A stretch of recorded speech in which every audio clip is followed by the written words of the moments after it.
Estamos acompanhando a situação do litoral norte de São Paulo. 48 mortes já foram confirmadas e mais de 30 pessoas continuam desaparecidas. Para entender o que causou deslizamentos e o que pode ser feito para evitar novas tragédias como esta, a gente conversa agora com Vitor Manuel Ventura, que é engenheiro, coordenador da Câmara Ambiental do Instituto Brasileiro de Avaliações e Perícias de Engenharia de São Paulo. Muito bem-vindo, Vitor. Um bom dia. Bom dia a todos os telespectadores, estamos à disposição. Muito bem, a gente gostaria de saber primeiro qual o balanço que se pode fazer dos resgates que foram feitos até aqui, da situação como está nesse momento lá no litoral. Ainda há algum risco de desabamento ou já não existe essa possibilidade? Bom, antes de mais nada, agradecer o convite, esqueci, né? Em nome do IBAP São Paulo, que é o Instituto Brasileiro de Avaliações e Perícias de Engenharia, a qual eu participo. Esse balanço está sendo agora ajustado, hora a hora, né, pela Defesa Civil, pelos órgãos competentes. Essa não é a nossa atuação. Com relação a riscos ainda iminentes de novos deslizes de terra e novos desastres ambientais, eu posso informar que, assim, existe sim, né, porque o solo tem uma capacidade de encharcamento máxima, onde chega um momento em que toda a estruturação do solo, que ele é como se fosse, vamos imaginar uma pirâmide aqui, né? Todo morro é assim, uma pirâmide, tem rocha embaixo, e em cima tem uma camada de solo, e depois a cobertura vegetal. Todo esse sistema, ele forma uma estruturação, as raízes penetram nas rochas, no solo, às vezes há fissuras nas rochas, elas penetram e seguram, mas seguram até um certo limite de toneladas. A pluviometria que foi observada aí foi máxima, nunca foi observada uma pluviometria de 600 milímetros. 600 milímetros equivale a 600 litros por metro quadrado. Cada litro de água pesa 1 quilo. São 600 quilos em 1 metro quadrado. Se você pegar uma área de encostas dessa, tem 10, 20 mil metros, né? Se fossem 1.000 metros, você teria 6 mil, né? 6 mil quilos, 6 toneladas em 1.000 metros. É um peso extremo, então isso acaba colapsando naturalmente, dependendo da inclinação da encosta. Isso é um processo que ocorre até do ponto de vista natural. Em algumas encostas muito íngremes, um solo, dependendo também do tipo de solo, isso é estudado pela geotecnia, uma ciência. Nós conhecemos muito isso, os peritos. Então ocorre até naturalmente, ocorre que não é apenas o único fator que desencadeia esse processo. As intervenções antrópicas, que nós chamamos, que são intervenções feitas pelo homem, por exemplo, um corte de estrada, se você tem uma inclinação natural de 20, 25, quando corta, você aumenta essa inclinação para 30, 40. Então, se não é feita a manutenção adequada desses taludes, com inclinação maior e com na parte superior essa estrutura toda de terra, e de árvores, num peso enorme, chega num momento onde a capacidade de drenagem natural, ela ultrapassa e esse sistema colapsa. Então, isso vem descendo como uma avalanche, como a gente vê nos vídeos, avalanche em neve, né? Mesma coisa, tudo que tiver na cota mais inferior, mais abaixo, vai sendo levado embora, tá? Então, existem solos hoje que nessa região, por ter chovido excessivamente, que é um evento climático adverso, ele já está num grau de encharcamento alto. Então, não precisa ter uma chuva novamente de 600 milímetros. Se tiver uma chuva de 100 milímetros, vai ultrapassar esse grau e pode haver novos deslizamentos. As autoridades precisam ficar atentos para essas áreas que ainda não escorreram, né? Ainda não, e pode ter habitações ainda o adequado é fazer a evacuação desse pessoal até que se passe esse evento climático adverso, né? Então, o que eu estou falando, a natureza, sim, tem lá o desequilíbrio que houve, né? No sistema hidrológico total, no clima do planeta e no sistema hidrológico, com essas chuvas que nunca foram, atingiram esses níveis de 600 milímetros, ela é inédita, né? Os meteorologistas são claros em afirmar isso. Nunca houve esse nível, né, de chuvas, então o solo não suporta, já naturalmente não suportaria. É agravado pela intervenção antrópica, ou seja, pelas construções que os homens, o ser humano faz, de estradas, de construções, que desestruturam também mais esse sistema. Então, não é só culpa, não podemos só culpar a natureza também, ok? E eu expliquei ontem, quando estive no programa de vocês aqui no Morning Show, que é necessário ser feito um estudo mais aprofundado, né, atualizado. Por exemplo, existem estudos do Parque Nacional, o Parque Estadual da Serra do Mar, de um plano de manejo, onde existem lá, as áreas de risco estão mapeadas.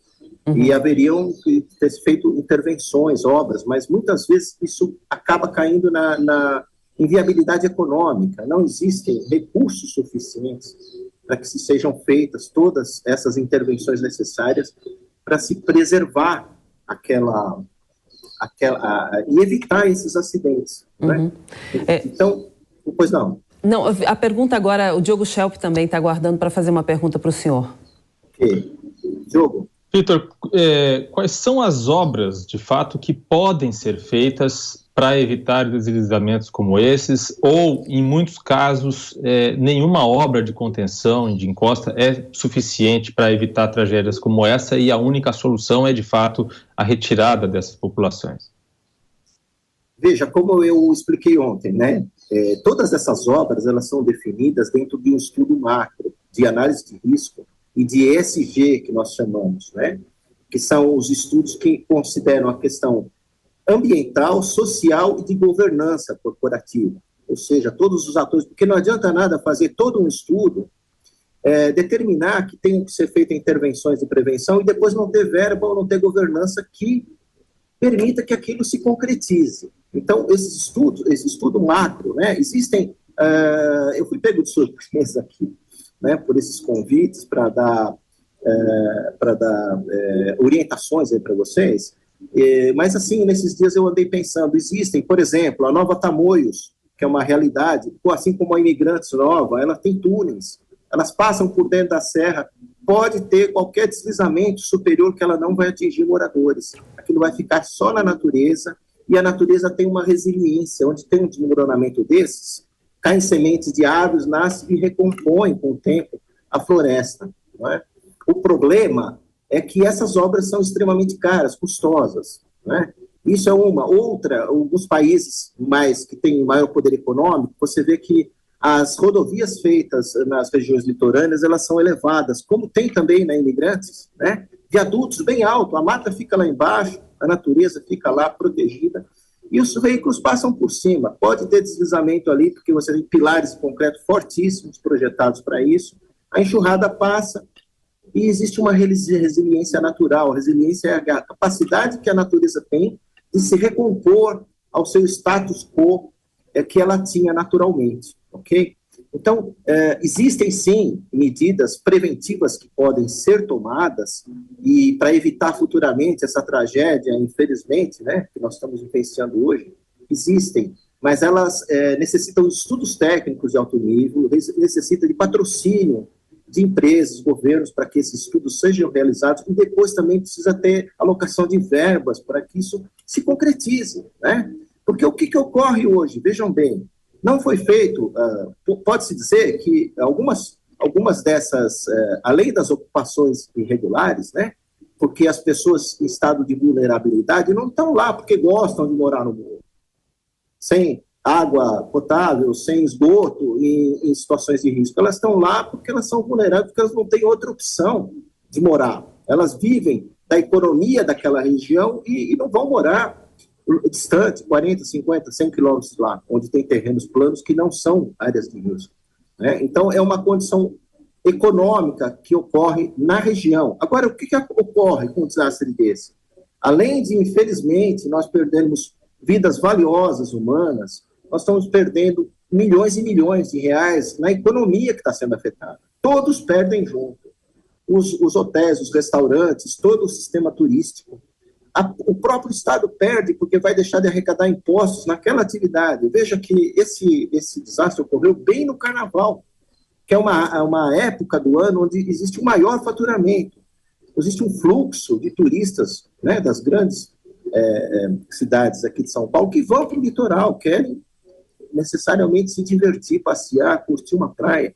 E o que ocorreu? Foram pegos de surpresa durante o dia. Então, esse trauma vai ser vivenciado na economia e vai ter impactos na economia durante décadas, durante muito tempo. Porque na próxima vez que um eventual turista fala assim, eu vou passar o carnaval lá, São Sebastião e Ubatuba, especialmente aqueles que passaram por essa situação. Ele vai falar assim, não, eu pego um pacote e vou para o Nordeste, entendeu? Porque lá não tem isso, entendeu? Então, é muito complexo. Agora todos pegam, é claro. Quando pega fogo, incêndio, a gente chama os bombeiros e começa a ver, fazer a perícia. Quais foram as causas do acidente, né? Quais foram as causas do incêndio. Mas existem prevenções, existem. Agora, eu não tenho aqui, como um técnico responsável, eu não tenho assim, não tiro o coelho da cartola para dizer, olha, faça uma coisa, duas, três, não. Isso é um estudo todo, macro, envolvendo todos os atores, né, a sociedade como um todo, todos os atores envolvidos, né, o governo, a população, enfim, todos os institutos, como eu mesmo falei, existem técnicos que são competentes no Parque Estadual da Serra do Mar, que já tem esses estudos. Em 2014 foi feito esse plano de manejo. Né? Então, essas áreas, elas estão mapeadas. Agora, por que não foram feitas prevenções? Não vou entrar nesse ínterim, porque isso a gente só responde quando são quesitos dentro de um processo, quando o juiz quer saber, olha, por que não preveniu? Não é? A gente só entra lá, eu não vou entrar aqui porque é uma questão macro, eu nem tenho a resposta, não tiro o coelho da cartola, ok?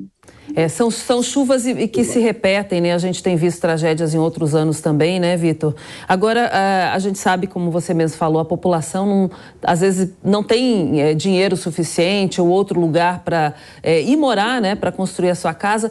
Como essa população que a gente sabe que deve continuar vivendo em algumas áreas de risco pode fazer para se proteger? Alguns detalhes que podem ser feitos para evitar que essas cenas aí se repitam de uma tragédia tão grande. Perfeito. Então, por isso que eu falei dos estudos ESG, falei ontem até o nome de uma profissional muito competente nessa área. O IBAP tem profissionais que conhecem profundamente. O S é social. Então, todas as intervenções sociais de ocupação desordenada, de geração de renda, medidas que podem ser feitas para aumentar a renda dessa população, ela deixar de ser vulnerável, ela vai ter condições de comprar um imóvel numa região que não é de risco. Ela pode ser realocada de lá. Aluguéis sociais. Então, quais são as ferramentas, qual é a solução de prevenção? Ela é definida nesse estudo macro, onde é multidisciplinar. Existem diversas ciências que precisam ser analisadas. Por exemplo, a ciência da geologia, que estuda todas essas estruturas entre solo, rocha, e a geotecnia, quando existem intervenções como esses cortes de estrada, como esse sistema se comporta, é muito bem estudado pela geotecnia. Né? A hidrologia, a climatologia, a sociologia. Veja, são diversas ciências. Por isso que eu falo, eu coloquei isso ontem, continuo colocando. O problema é bem complexo. A solução, ela não está numa única medida, nem duas, nem três. Talvez tenha que ter 10 medidas ou mais. Só fazendo estudo adequadamente e com as ferramentas que a gente tem maravilhosas da ciência hoje. Hoje você tem foto de satélite, você tem radar meteorológico.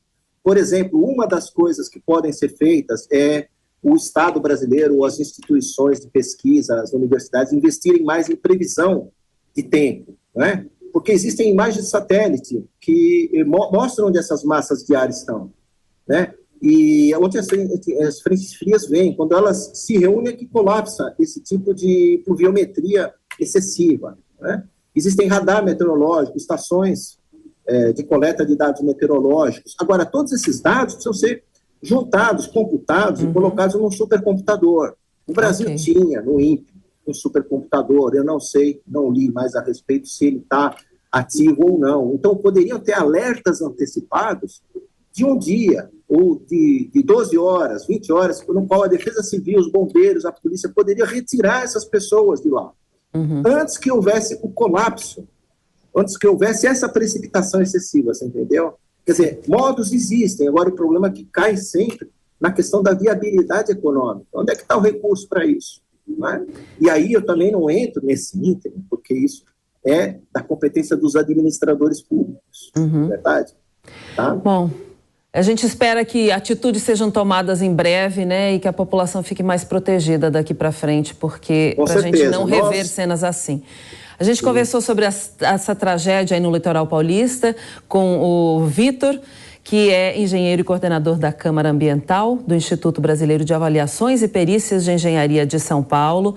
Vitor Seco, muito obrigada pela sua entrevista. Um bom dia, uma boa quarta-feira. Muito obrigado. Ficamos à disposição no Instituto.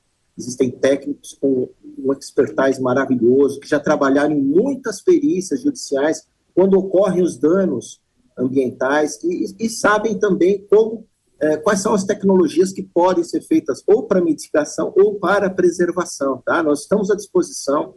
O que mais nós desejamos é colaborar e evitar também, com a ciência, que ocorram novamente esses desastres, né? Eles cortam o coração de todos nós, não é verdade? Com certeza.